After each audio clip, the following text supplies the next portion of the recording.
let's just start with, you listen to things downstairs and you get a feeling that there was a reality outside Quebec and there was a reality inside Quebec that seems to have to do with the two political cultures in this country. Is that accurate? Up to a point, but I think it's, I do think that the premiers and Quebec often had a lot in common. And I covered subsequent constitutional rounds. David Peterson and Robert Bourassa were like this. Bob Ray, Robert Bourassa worked well together, Lucien Bouchard and Mike Harris. So I don't really buy the culture thing. I think, though, that the premiers from outside Quebec were faced with competing Quebec vision of Quebec's place in the Federation, that of Pierre Trudeau and that of René Lévesque, and that they knew damn well that if it came to their own constituencies, the one version that people were going to buy was not going to be Mr. Lévesque. It was going to be Mr. Trudeau. He just won a referendum. He was the champion of federalism.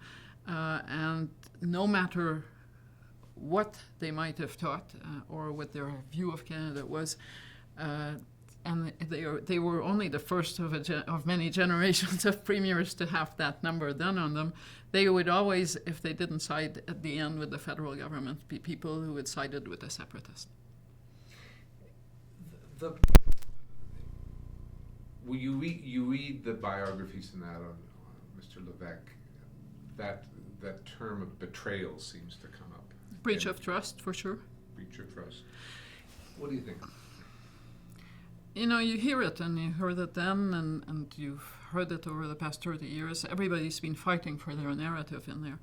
And so you hear a lot of this Quebec or René Lévesque never wanted to have a deal.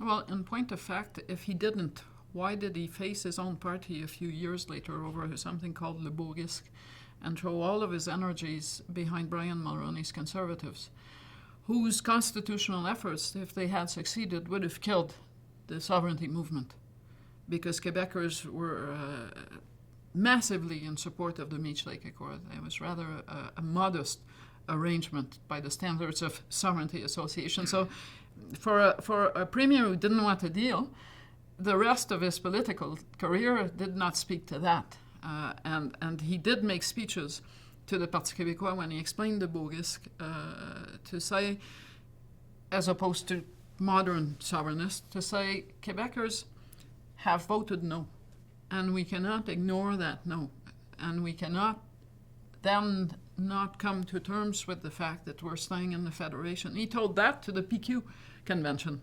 So that kind of runs counter to this conventional wisdom. There was no way to ever make a deal with a sovereigntist. There are times, I have to tell you, when listening to all this, you can also ask the reverse question: did Pierre Trudeau want a deal that included Quebec?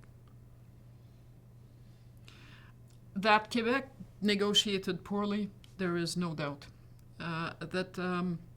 For a long, long time, its premiers, federalist and sovereigntist, were as ignorant of the realities of their partners, their provincial partners at the table as one can be. And in a way, they always saw themselves, René Lévesque, but that was also Robert Bourassa's case at Meech and Charlottetown. They saw themselves as talking with Ottawa and negotiating with the Prime Minister. And they never had much understanding and even less empathy for the notion that the others around the table were also political people who had to be accountable to their own populations for whatever they signed on to, that they weren't just bit players. And I think the first premier who understood and brought an understanding of those realities to the table was Lucien Bouchard, who managed to build bridges to Gary Filmon and Brian Tobin and Mike Harris on that basis, and something that Jean Charest, who knows Canada well, has certainly pursued and maintained. But before these two, who started off in federal politics, by the way, the Quebec premiers were as insular as the premier from Saskatchewan or Prince Edward Island. And they saw themselves in a nation to nation, but they were negotiating with the other nation that was represented by another Quebecer at the table. It's no wonder that those negotiations went poorly. Then you have the the very logistical reality that the Quebec delegation and the Quebec media did not build a lot of bridges to the other delegations outside of the compulsory meetings. And so they all drank each other's bathwater, which up to a point does not make you very aware of the thinking of your friends and allies. If Mr. Lévesque had been more attuned to outside Quebec realities, he would have understood that this pissing contest he got into with Pierre Trudeau over having a referendum was a nightmare to most of his colleagues around the table. He would have felt that. I was a very junior journalist during the Patriation Conference, but even I, a pretty innocent, doesn't understand anything that's happening kind of person who covered Queen's Park, picked up on the discomfort of those premiers when they came out of that room. But the Quebec delegation actually did not. Final point as a journalist, I think that if we'd had News World and RDI and Newsnet in those days, the Quebec delegation would never have slept through the night. They would have known something was happening. Yes. And the dynamics would have been very different. Yeah, it still, to me, is the great mystery that night. That on both sides, that didn't get solved. That they didn't meet at 9 o'clock at the bar or something. Don't forget, the Quebec delegation went off to Hull. That's where they were staying.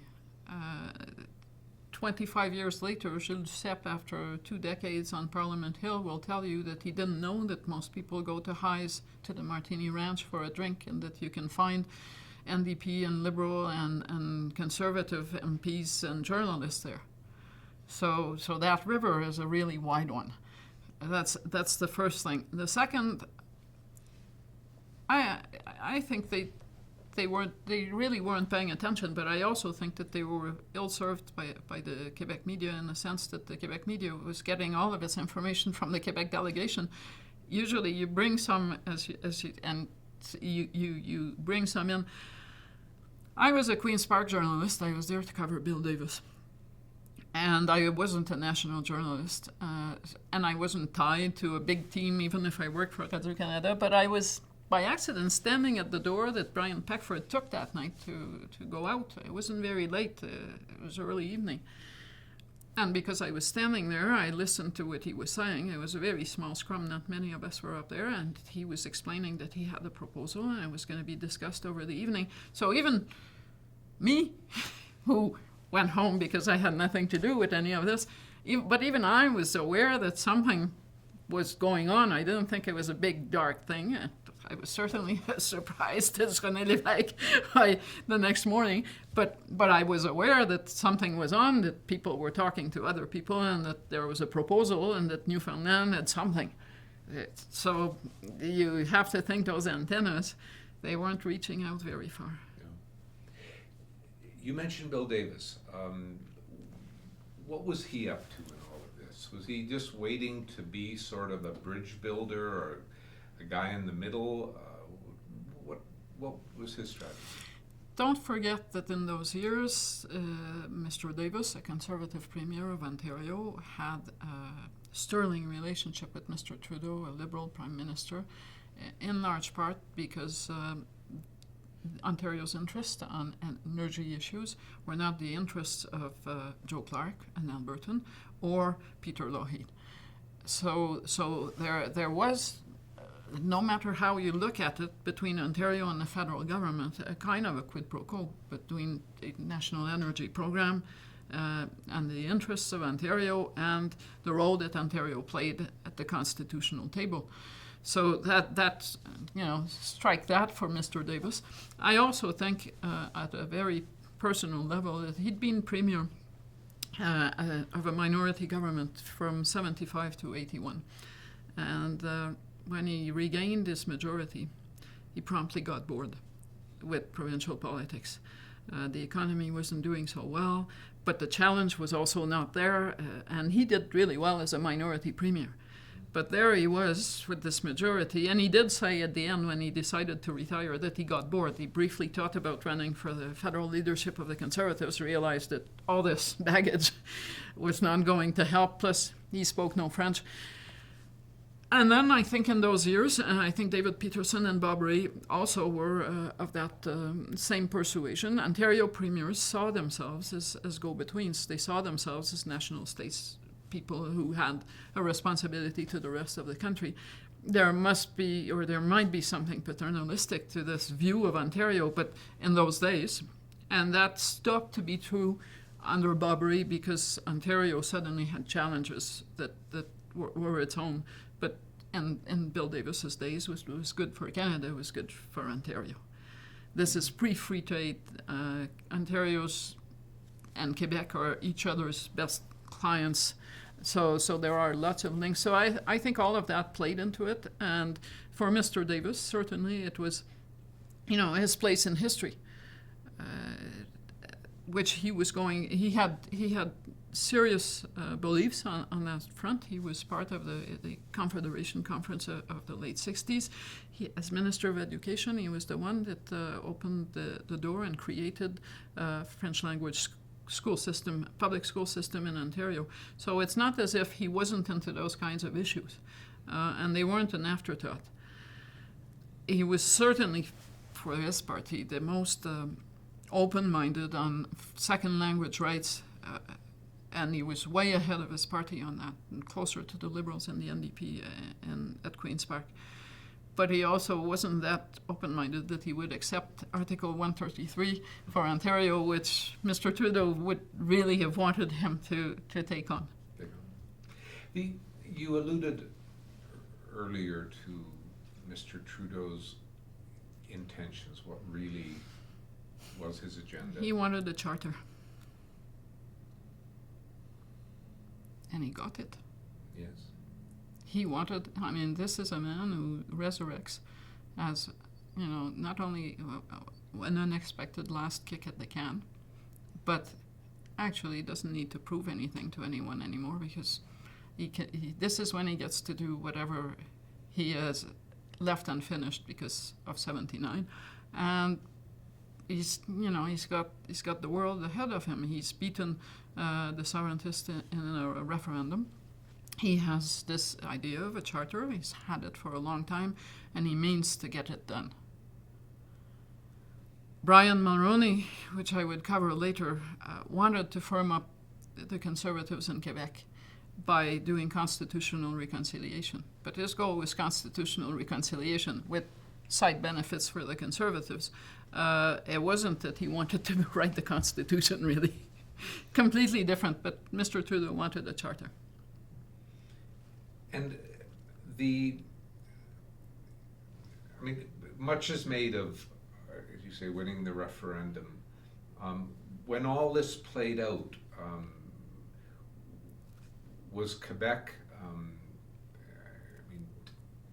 did it share in some of Mr. Trudeau's triumph, or was it a resentment of his triumph? I think that Quebecers' hearts were always closer to René Lévesque than to Pierre Trudeau.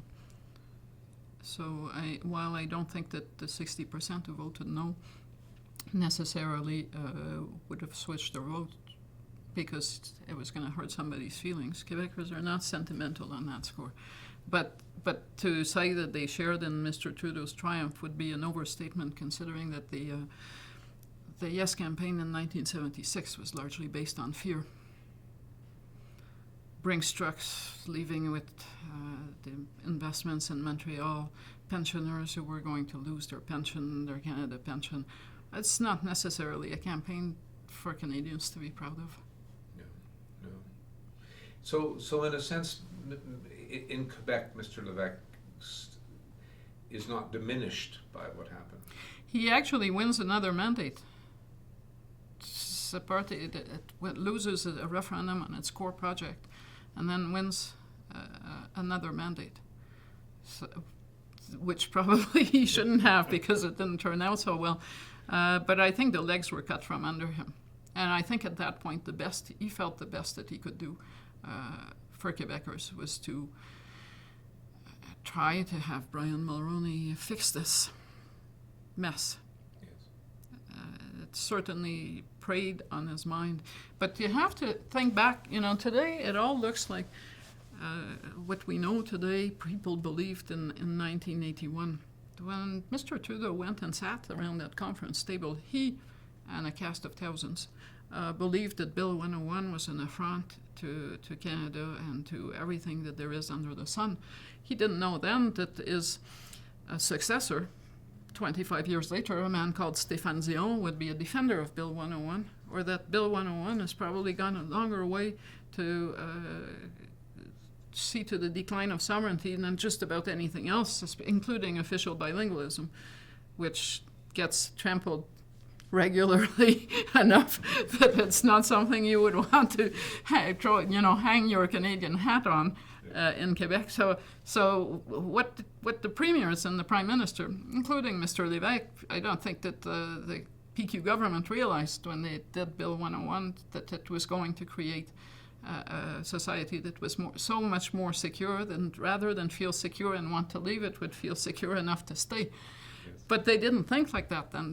They didn't know all these things, and they certainly didn't have the right take on what any of these things meant. Mr. Trudeau was convinced that official bilingualism was a key to keeping Quebec in Canada, and it certainly was important, but Bill 101 was just as important.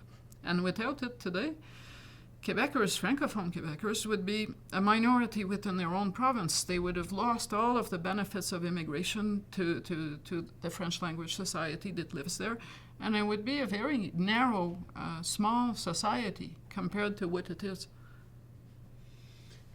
I know lunch is beckoning. One last question. 30 years later, where does all this stand, do you think? I look at the federal parties that I cover, and you hear a lot about this constitutional reconciliation business and how the fruit is not ripened. There are trees where fruits that are starting to come out never ripen because of a frost, and I think that frost would have been the Meech Lake experience. So I think maybe unless horticultural experts find new gardening miracles, maybe we should stop talking about that fruit. But those federal parties that I cover, the three of them, the Liberals, the Conservatives, the NDP, all of them now are into asymmetrical federalism.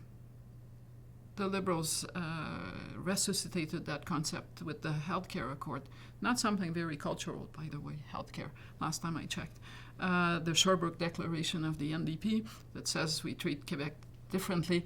So the two parties of strong central government, the Liberals and the NDP, 30 years later,